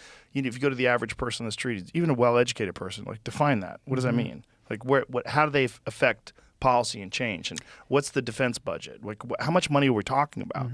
So, with things like funding the Ukraine war with Russia, please explain to people what that means and why we're sending so much money over to Ukraine. So let's start with that. Let's start with the military-industrial complex. Okay. What is it? Who is it? It is these massive defense corporations who make all these different weapon systems, from the smallest to the most powerful nuclear weapons and missiles. When we are at war, they make a lot of money. When politicians, even if we're not at war but are threatening that we may go to war, they make a lot of money. And these decisions are not made within the context of, hey, what does our military actually need? What do we need to ensure that our military is ready to defend our country and our national security interests? It is very often what members of Congress are advocating for, even more than the military is asking for sometimes, because of those cozy relationships with the military-industrial complex, with these massive defense contractors and their lobbyists. So there's a direct correlation as the money is changing hands there. The problem is not with the Democratic Party, the Republican Party. On this issue, when you see so much divisiveness on tons of other issues facing our country, everything from infrastructure to education, all these other things, you see like, oh my gosh, Democrats and Republicans can't agree on anything. This issue of putting our country in a continual state of war is supported by leaders in both parties and the majority of people in both parties. And it's directly tied to the military-industrial complex's influence and tied to people who, want to act and look tough, but aren't asking the most important questions like, okay, if we do this, will this help the American people or hurt the American people? If we vote to, send these billions of dollars to Ukraine, is that strengthening our national security or undermining it? You'll hear a lot of rhetoric, especially recently, saying, hey, if we've got to send all this money to Ukraine, otherwise Russia's going to come and attack us here. Otherwise, our national security will be undermined. So they say all these things to foment fear in people's minds, but they're not rooted in reality. So what we're seeing play out now is essentially a proxy war. U.S. is engaging in a proxy war with Russia, using Ukraine as their military. So the U.S. and some European countries, predominantly the U.S., though, are providing billions of dollars in funding, weapon systems, and so forth, and essentially waging this war using the Ukrainian military and people as their chess pieces in this geopolitical chess game. The ultimate objective being regime change with Russia. And you can see years before, obviously, Russia's invasion in Ukraine, this anti-Russia sentiment has been building up by the permanent Washington establishment and laying the groundwork. And this was the opportunity that they saw. It's put us in the most dangerous position we, the American people, and the world has ever been in that a nuclear war could break out in a week, in 30 days. We are staring over the precipice of that nuclear brink now more than ever before. We're hearing language coming from Putin, from Medvedev, from different Russian nationalist leaders saying, no, Putin, you should go and use those nuclear weapons, whether they're the tactical nukes or the strategic nukes, doesn't matter. There is no way to win this. That would spark a nuclear war. It would spark World War III. And the result of that is destruction of the world. It is destruction of the world as we know it. And, I hate to paint such a bleak picture, but people need to know that this is the reality that we're facing, that our leaders have pushed us and led us to this brink of nuclear war. They have their own bunkers and ways to protect themselves. There is no shelter for the American people. I think it was last time I was here, I talked to you about the nuclear scare that we had in Hawaii and how, this message went out to everybody saying, hey, missile incoming, seek shelter immediately. This is not a drill. What everybody found out immediately is there is no shelter. There is no shelter. There's no place to go. There's no place where you can take your loved ones and your kids to be protected, not only from the blast, but the fallout and the lack of food and water and everything else that comes after. New York City recently put out a PSA. I don't know if you saw it, but it is literally a video ad that they put out saying, hey, here's what you do in the event of a nuclear explosion. Why are they putting this out now? Because of where we are as a country. The problem is, as it shows in this video, their advice to the people of New York City is get inside, and stay tuned. That's it. Stay tuned to what? The radio, I guess. I mean, what is even going to be available? That's my point. Yeah, that is exactly my point. There will be no power. There will be no infrastructure. There will be no, you see what's happening in Florida right now with the recovery efforts after this hurricane just swept through and demolished it. You think about that, multiply that by 50,000 times. The devastation is what we would see, but we wouldn't have FEMA. We wouldn't have these first responders who are able to actually go out and help people. And the worst thing I said when I watched that PSA, get inside, stay tuned. At the end, I'm assuming as an actor they hired to do this, she looks in the camera and she's like, you got this, New York. Like, what in the world? These people are creating this false sense of security for the American people, saying like, oh yeah, take shelter. But there is no shelter. We should watch that because it's so crazy. It is insane. Let's watch that because it's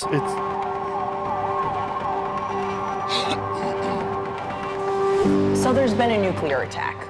Don't ask me how or why, just know that the big one has hit, okay? So what do? There are 3 important steps that I want you to remember. Big Step smile. 1, get inside fast. You, your friends, your family, get inside. And no, staying in the car is not an option. You need to get into a building and move away from the windows. Look at her smiles. I know. Big smile. Step 2, stay inside. Shut all doors and windows. Have a basement?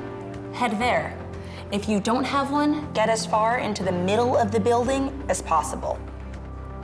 If you were outside after the blast, get clean immediately. Remove and bag all outer clothing to keep radioactive dust or ash away from your body. Step 3, stay tuned. Follow media for more information. Don't forget to sign up for Notify NYC for official alerts and updates. And don't go outside until officials say it's safe. All right, you've got this. You don't got shit. Officials, like who? Rashida Tlaib? She's gonna tell you? Right. Like, who's the officials? People that they elected? Who's gonna tell you it's okay to go outside during a nuclear blast in the Exactly. United States, something that's never happened ever, and that we're completely woefully unprepared for? Exactly. You got this. You got this. She's so pretty, though, with her big smile. She's got a nice smile. She's got a great smile. That's probably why they hired her. That is a crazy thing to put out there. First of all, because like, what is it? What's the purpose of that? Is that to reassure people? Like, what is the purpose of that? Yeah. It's not to inform people, because none of what she said makes any sense. No. Oh, get in the middle of the room? Right. Oh, that's okay. Right. The outside's not good? Just stay away from the window. The middle's not going to be. Because the radiation is not. It just stays put. Yeah. The Doesn't radiation's, move. it's kind of like a fog machine. Yeah. You know, it just doesn't get inside. Like, what? I was I think it was after my second deployment. When I came back from the Middle East, I went on a trip and did some travel through Eastern Europe and went and actually visited Chernobyl. And it was astonishing to me even decades after that happened, because I was curious. I'd heard about it and it's like, okay. Went on this little bus and went out there. They gave us these radiation monitors, these handheld radiation monitors, so that wherever we were, you could kind of test and see where the radiation still existed. They're like, oh, you're going to see apple trees and things like that. Don't eat any of the fruit because it's contaminated. It is still contaminated decades later. Walking through the middle of the town, I know everyone's seen the pictures, and obviously now with that Chernobyl series, I think that Netflix did, more and more people know the story, but, walking through like the school and the classrooms where the desks and the books and the kids' shoes and the deflated basketballs, everything is still there in the way that it was when people fled and had to evacuate when that nuclear plant melted down. It was so eerie walking through there. You could almost kind of feel the heaviness of what happened there. And then as we were leaving after we left and were crossing back into Ukraine, we had to go through these before we got on the bus, we had to go through these radiation, kind of like the thing you walk through in TSA, except it tests for radiation to make sure you're not actually bringing any contaminants with you back into society. All of that is to say, this is what we're talking about. So you see that kind of video and you see how completely out of touch it is with the reality of what could happen in the event of a nuclear attack. And the fact that, Russia's got over 6,000 nuclear warheads. The United States has over 5,000 nuclear warheads, both countries making up 90% of the total number of nuclear warheads that exist in the world. And literally it would just take the flick of a match to spark this war off. And that's where say, okay, well, you hear President Biden say, well, this is Putin's war. This is Putin's fault. It's Putin who's the one who's solely responsible. Well, the United States and some of these European NATO countries are fueling this war and need to provide the leadership to bring about a negotiated outcome. That is exactly what needs to happen here to prevent the destruction of the planet and life as we know it. They're not doing that. And in doing so, they are failing the American people and putting us in this position of not knowing where we're going to be in the event that this kicks off. Do you think that whoever the powers that be and whatever the influence is from the military-industrial complex, that they are trying to prolong this in order to profit? So they're trying to continue to fund Ukraine gives them an excellent reason to ramp up budgets and keep shipping over weapons and arms. They keep making more and more profit and just get us right to the point where it gets squirrely. Well, Putin won't do it. He won't do it. He won't do it. But if he does it, there's no pulling back from that. And the only reason why we would ever get to that point is because people are trying to make more money. That is certainly a major driver. I have no doubt about that. I am concerned that we may have passed that point already. You're talking about people pushing us right up to the line, and then just saying, well, the whole theory of nuclear weapons is one of mutually assured destruction, right? Like, there's no way Putin will ever launch this because of that fear of, like, okay, well, we will all be destroyed if that happens. And they're saying, Putin is many things, but he's not crazy. There's no way he's going to do this. Well, they're talking about doing it.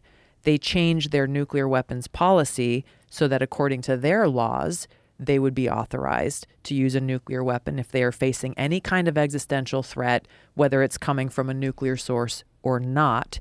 And you look at the situation that Putin is in right now. He's boxed into a corner. He's lost face. He is in a place where he may feel like he has nothing else to lose. And you find that same kind of mentality in people who are, suicidal, or people who are bullied, or people who feel like their best option is a way out. And so to be so dismissive and say, well, Putin's not crazy, he's not gonna do this. It denies the reality of the position that he's in. Also, doesn't he have cancer? I don't know. I've read different things about how he's sick, but Oliver Stone said that when he was over there, when he was filming Putin years ago, he had cancer, and that he was being treated for cancer back then. And he believes he still has cancer, and there's all these rumors that he has cancer. Yeah. I mean, if he's terminal and he's slowly dying, that's a terrifying. It is terrifying possibility. It is. The other argument, the opposing argument, is, hey, if we don't stop Russia now, then they will take over all of Europe, and come at us, and then we'll have to deal with them later. The problem with this is you look at all the intelligence reports and things that were coming out when Russia first was preparing to invade Ukraine and then invaded Ukraine. This is what they were saying, right? Is they're going to do shock and awe on Ukraine, take all of Ukraine, and then move on to, other NATO allies and then to the West as a whole.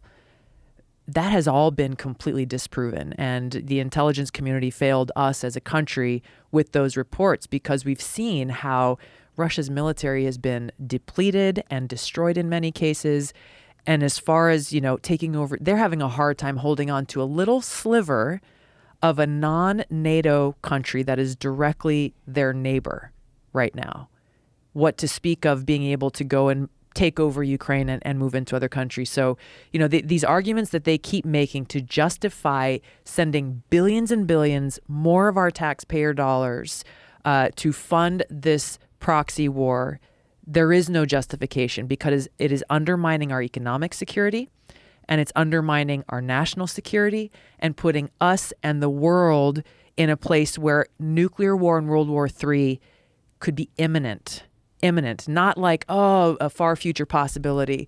Total destruction of the planet is imminent if this occurs.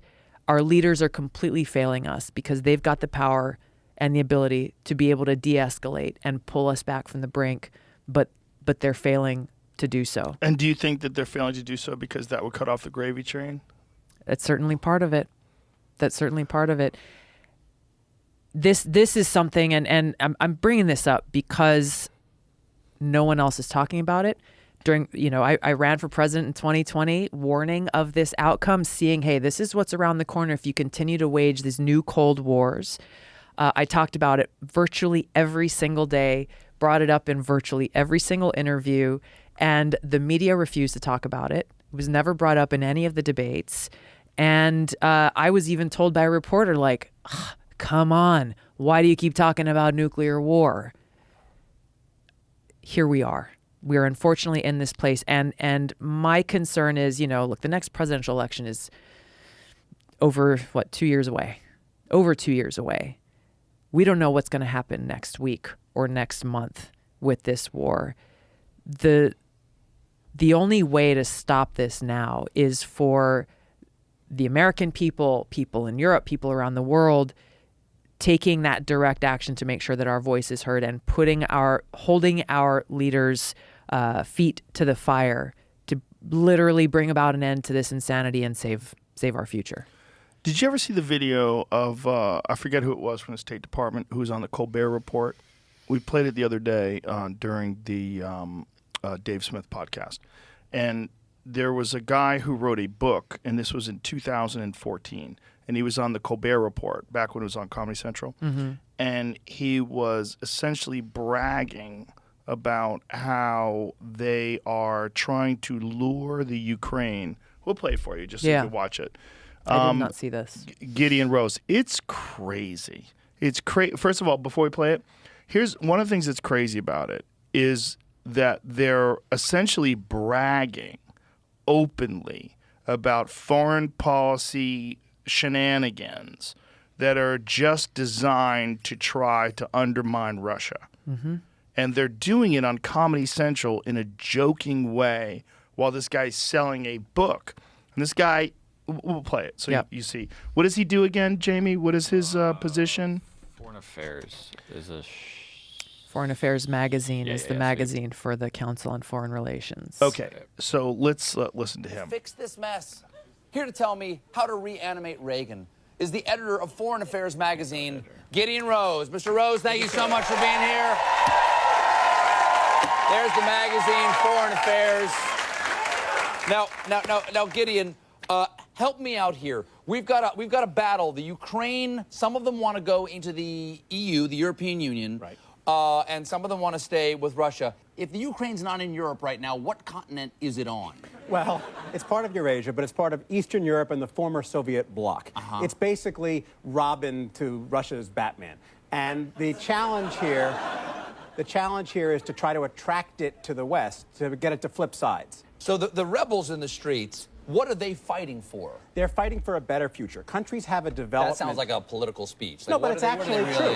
Countries have to develop over time. And Ukraine, basically, after the end of the Soviet Union, faced two tracks. It could stay a sort of stagnant, corrupt, authoritarian country tied to Russia, or it could essentially join the West. It could modernize, liberalize, become a democracy. At the last minute, when it looked like it was going to trade up from its sort of abusive relationship with its boyfriend from the hood to a nice yuppie... You're not loading these choices in any way whatsoever.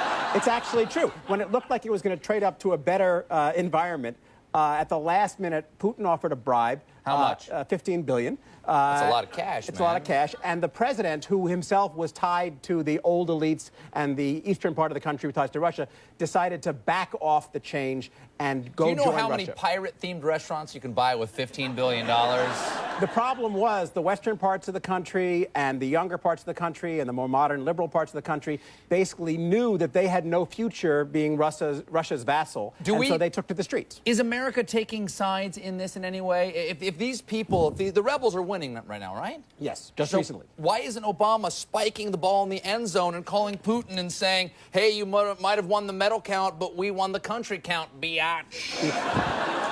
It's actually a very good question, and the answer is that we don't want Russia to intervene and kick over the table like a game of Risk and take Ukraine back. And so would they do that? Could he send in troops? Yes, he could. So we are choosing... Does Ukraine have any troops of their own? Would they fight back? Yes, but we don't want this to escalate, and we don't want Russia to crack down. So we want to basically distract Russia. Oh, look, you have the highest medal count. Oh, you did really well. And focus on the Olympics. Here's a shiny object. We'll just take an entire country away from you. basically. Okay. Now, Wild. Yeah.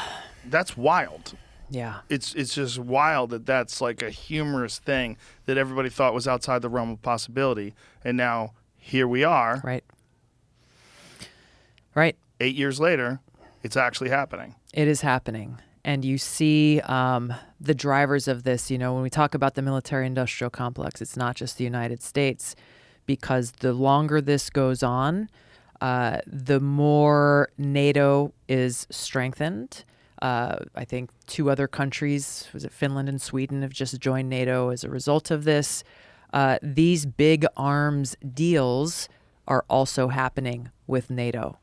The major producers of these weapon systems are coming from the military-industrial complex here. So there are a lot of interests that are pushing to build and strengthen this whole NATO complex. And this war is giving them a great opportunity to do it. There should have been a very direct and, full-hearted attempt to de-escalate and try to negotiate an outcome to this conflict before it started or very quickly after. But instead, what we saw was an influx of money and weapon systems, which helped further escalate this war, and no meaningful attempt at all towards an actual diplomatic end to the conflict.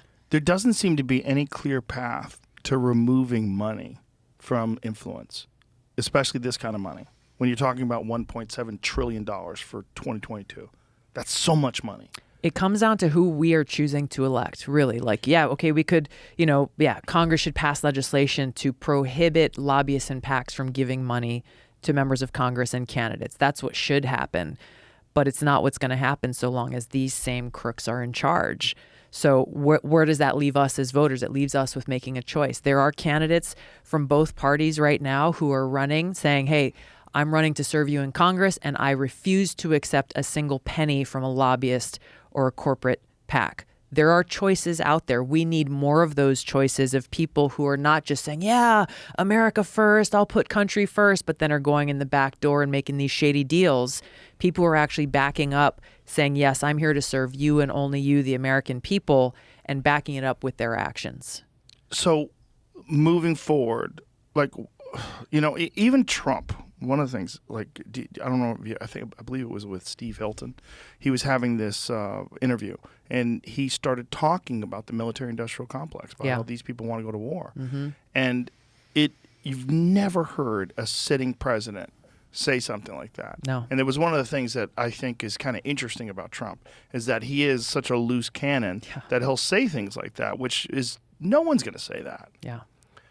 But how do you stop that influence once a person gets into office? Because it seems like, obviously, you never got into that spot, but it seems like once you get into that spot, there's so many moving pieces, and there's so much influence, and there's so much money, and there's a lot of, you scratch my back, I'll scratch yours, we're working together on this so that we can work together on that, and we can open up the pathway for this if you open up that. Like, how does that ever get resolved? By electing a real leader who has a backbone and whose motive is to serve the country and not these interests. You see it with the military-industrial complex. You see it with big pharma. You see it with big insurance. You see it with a lot of these different Wall Street.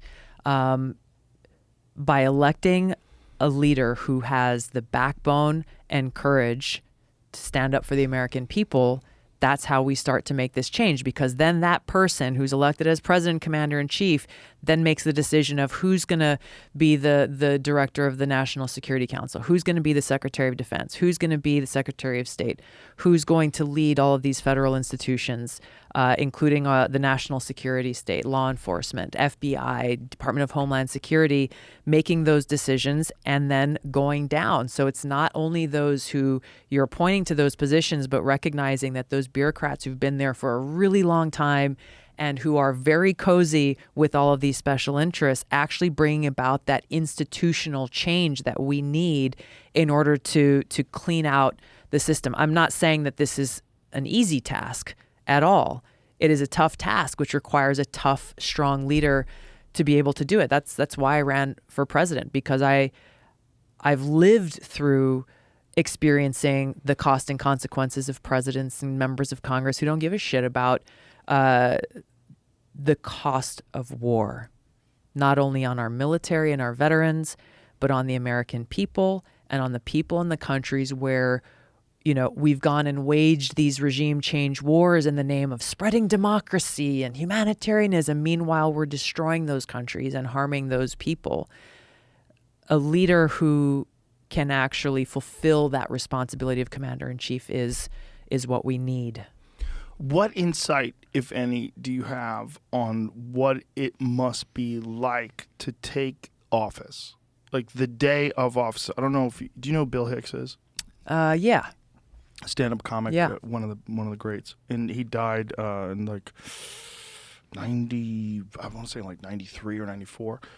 He had this bit about what it's like the day you take office, that he thinks you're in a smoky room and they show you an angle of the Kennedy assassination that you've never seen before. Mm-hmm.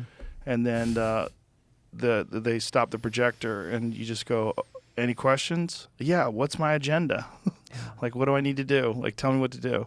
Because this is what people think, is that once you get in office, then, because so many people had promises and campaign slogans, and you go, okay, was Obama just lying?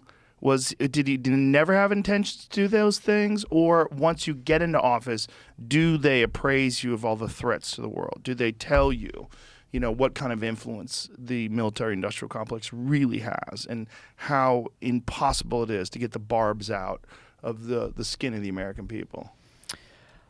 Obviously, I have not sat in that chair. But what I will say is if we elect a president who cares more about the title and the reelection and the power than they do about actually doing the job to serve the American people and our country, then you can, and we will end up with a president who is easily bullied and kowtowing to these special interests, whatever they may be, told, oh, hey, look, if you make this decision that we don't like, whether it be the military-industrial complex or big pharma, we're going to pull our support from you, or we're going to do this, or we're going to do that. If that's not a leader, that's a follower. What do you think happens to you if you go against the grain? Like, imagine... I've experienced it to a degree. Right, to a degree. But imagine a person like, are you going to run as president, as an independent? The system as it sits today, that's not a viable option. Are you going to run for It's not a viable option option? because I think it was back when Ross Perot ran for president. Yeah. As I think he was an independent, if I'm not mistaken. Yeah. And he was beating Bill Clinton in the polls. Both parties saw that as a direct threat to themselves and got together and rigged the system to practically speaking, shut out a third option. Well, they shut him out. The Commission for Presidential Debates, which is a privately funded institution, which most people don't know, which is kind of crazy.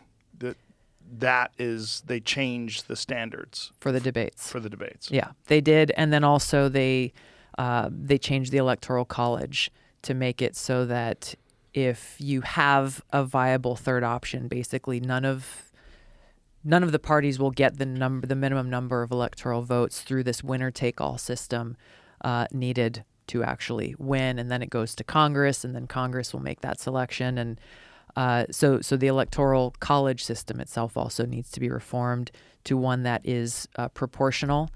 So if I were to run for president and win 60% of Texas, I would get 60% of Texas's electoral votes, rather than if you win a state, you get all of them. All of them. Right. That makes sense.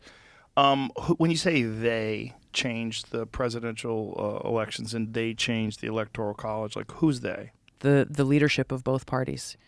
So they decided decided the RNC and the DNC.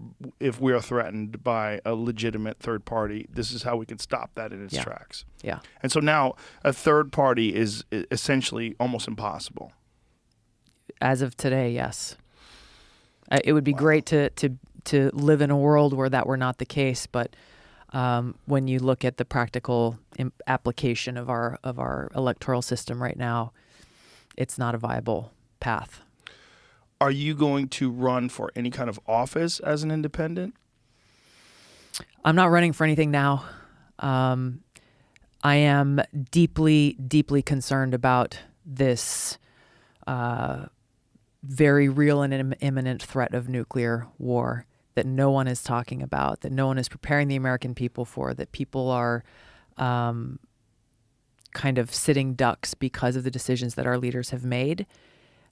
If I felt that there was a way that I could stop that and make a difference and impact that and pull us back from the brink, then yeah, I'd seriously consider running again. My concern, though, is like, we don't know what's going to happen, and we don't know if it's going to be too late.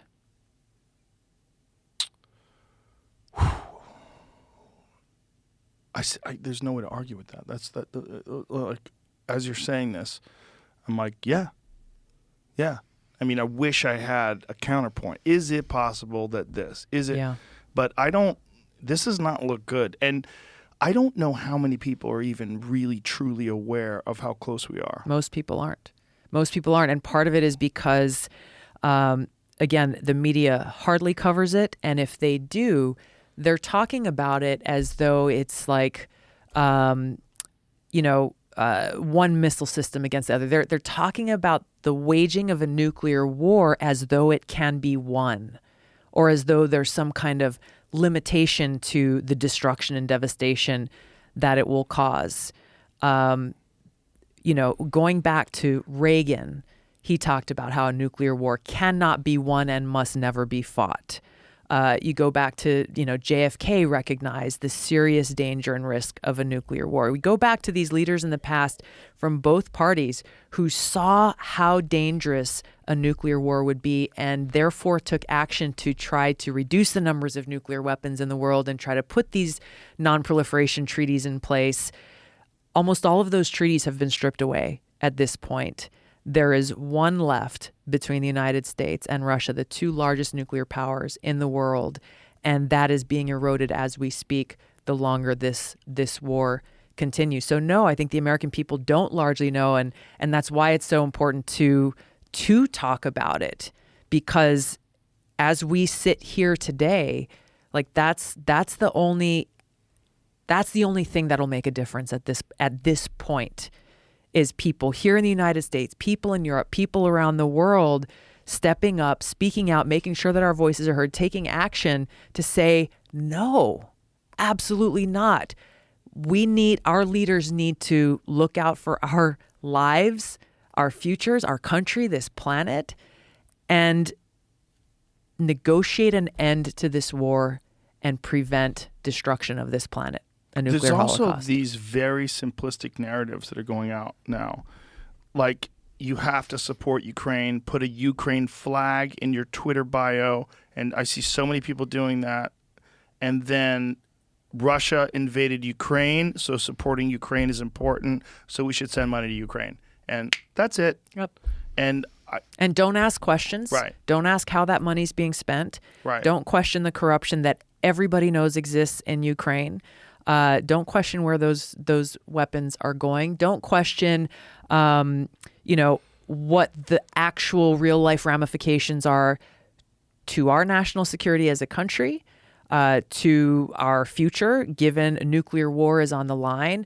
What to speak of the direct economic implications we are already feeling with, gas prices hiking in many places in the country, increased inflation, supply shortages, food shortages. The UN's food guy, I can't remember his official title, but he's already sounded a warning saying that this war is causing an unprecedented threat of global starvation. So the ramifications of this, people are just like, okay, go to war, and here's more guns, and here's more weapons. And instead of actually being leaders and advocating for peace and a negotiated resolution where, yes, Ukraine's going to have to give up something, Russia's going to have to give up something. That's literally what happens when you negotiate an end to a war. You can look throughout history. Nobody walks away completely happy, but that's what needs to happen for the sake of humanity at this point, and our leaders are failing to do so. And so we're at a point where the future is in our hands, and what are we willing to do? I'm going to ask you a difficult question. What do you think is going to happen? If we continue down this path that we have seen, where we have seen this war continue to escalate since the invasion happened, we will end up in World War III and a nuclear holocaust. If nothing else changes and we continue down this path, this is where that path leads. And it's not some far-flung possibility. They're talking about this now. It's very difficult for people to live in a world without nuclear war, to live in a world where you get up, your alarm clock goes off, you go to work, you drive the same way every day, to imagine the eradication of all civility, of all the things, all of our structure in terms of all of our, just everything, from all of our civil liberties to all of our roads and utilities being gone, everything eradicated almost instantaneously. Yes. And living in a lawless, structureless society where people are scrambling for food and dying of radiation poisoning, if you're lucky. If you're lucky. Because those are the lucky ones. Who survive. Who survive. Exactly. And how long that radiation contamination lasts. Hundreds of thousands of years. It's an impossible scenario for people to put it in. The radiation will last as long as Homo sapiens have existed. Which is wild. Yeah. And so we're in a position where, I'm sure the billionaires of the world have their, deep bunkers with food sources and water sources. Do they even know? Do they even? I gotta believe that they do. Have you ever heard of one? I know that. Look, I know there are contingencies in place for our politicians at the highest levels, should this situation occur, so that they can continue to manage and wage the war from another location. What do you make of the pipeline blowing up? Because now people are saying that the pipeline, whoever did it, they did it intentionally. Yeah. And what do you think that's all about? War is unpredictable. And so that this occurred should not have been a surprise. I don't know who did it. I haven't seen any evidence to point in one direction or another. Russia's got the financial investment in that pipeline. So I don't know. Somebody's done the numbers. I don't remember what they are, but how much money they lost in that with that explosion and that pipeline being sabotaged. So I don't know who was responsible. But we should not be surprised that as this war escalates, that this sort of thing happens. And it should cause everyone to wonder, okay, so this week it was a pipeline, a major energy pipeline being sabotaged, cutting off the ability for, major countries in Europe as they head into winter from having that option. Internet cables, deep undersea internet cables, GPS satellites, other necessary pieces of infrastructure, not only to the United States, but to the world. What's next in this escalation of war? And again, this is not just about something happening in Europe, because again, we've already seen in this past week, at least on the West Coast and in other parts of the country, how gas prices have gone up 50 cents, 70 cents. They're continuing to rise. All of these things are directly connected. And you mentioned the loss of civil liberties. Let's say we get to a point where World War III is sparked because of this, but a nuclear weapon has not been used. It's absolutely a realistic outcome to imagine some kind of martial law being implemented here in the United States, because now we are a country at war and there are certain regulations and civil liberties that are being violated, just like we've seen with the Patriot Act in the past. We've seen recent examples of the country being shut down by the government in the public interest. And so these outcomes are not just theoretical. This is where we are headed if we don't change course. Yeah, I'm concerned about all that, and I'm concerned about the lack of understanding that people have about the implementation of things like a digital currency that is centralized, that's controlled by the government. Right. That scares the shit out of me. Absolutely. Because that's what and Maxine Waters, who has been promoting this, said that we need this to compete with China, which is so crazy. Yeah. It's like saying we need communism to compete with communism. Yeah, exactly. Because that's what it is. Yeah. If you want to compete with communists, you have to be a communist. Like what? Yeah. Like digital currency that's centralized by the state is terrifying because they'll connect it to a social credit score system. Yeah. If they connect it to a social credit score system, Tulsi Gabbard, I don't like what you said on the Joe Rogan Experience. We're going to go and eliminate your ability to fly. Right. You can't fly. You can't travel. You can't buy gas anymore. Yep. Which is what they do in China. It's all within the realm of possibility. And you look at that, and what is the recent thing of, I think Elizabeth Warren was pushing for credit card companies to start tracking people who buy ammunition and firearms and report that to the government. Done this. Visa is going to change the way they categorize gun sales. So they'll put gun sales in a different realm of of regular sales, which is to let people know, like, hey, we're watching you. Yeah, exactly. Yeah. And not just because, like, oh, well, I'm just curious. No.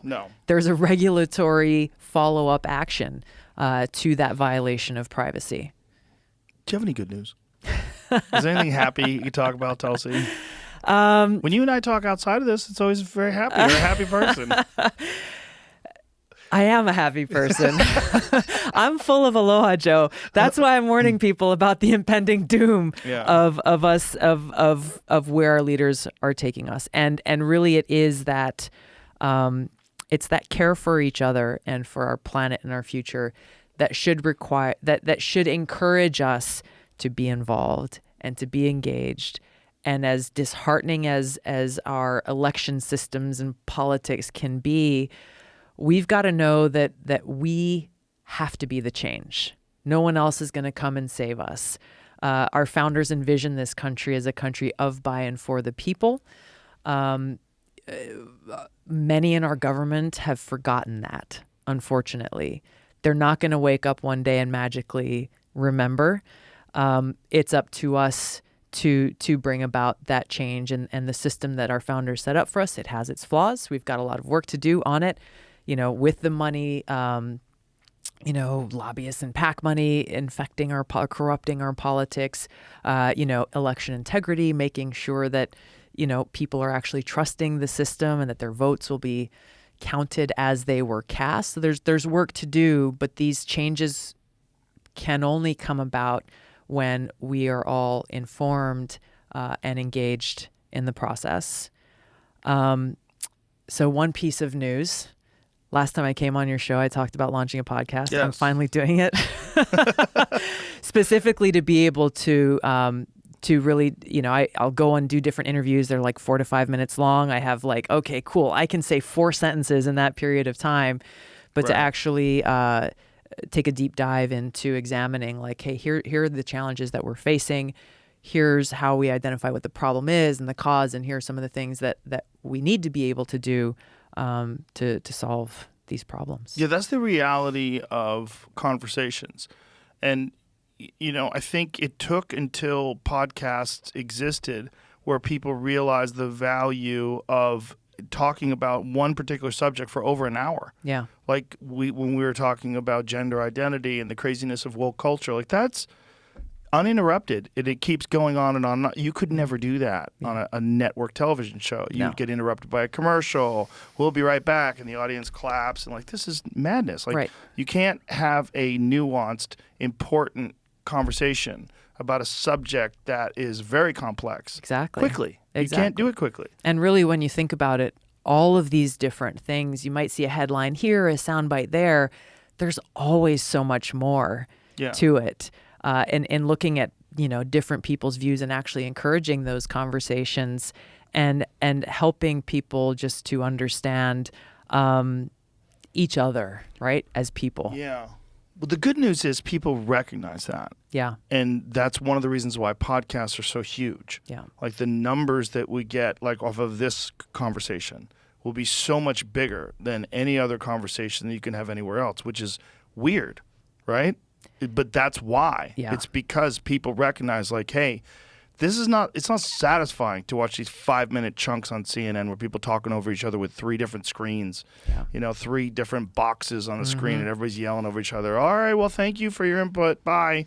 Click. We solved nothing. Yeah, exactly. You don't learn anything. No insight gained. See ya. Bye-bye. Yep. And here's Pfizer. Brought to you by Pfizer. It's this is wild. This is a dystopian Mike Judge movie. Yeah, and it's not an accident that you never hear people on those channels saying, hey, you should be careful about what Pfizer is telling you because of the drugs or the vaccines or whatever it is they're trying to sell you, and then cut to the Pfizer commercial. It's not an accident that, 75% of all television advertisement is pharmaceutical companies, which is insane. It is absolutely And we are insane. one of 2 countries on earth that allows that. The other one is New Zealand, and New Zealand is much more strict than us. Yeah.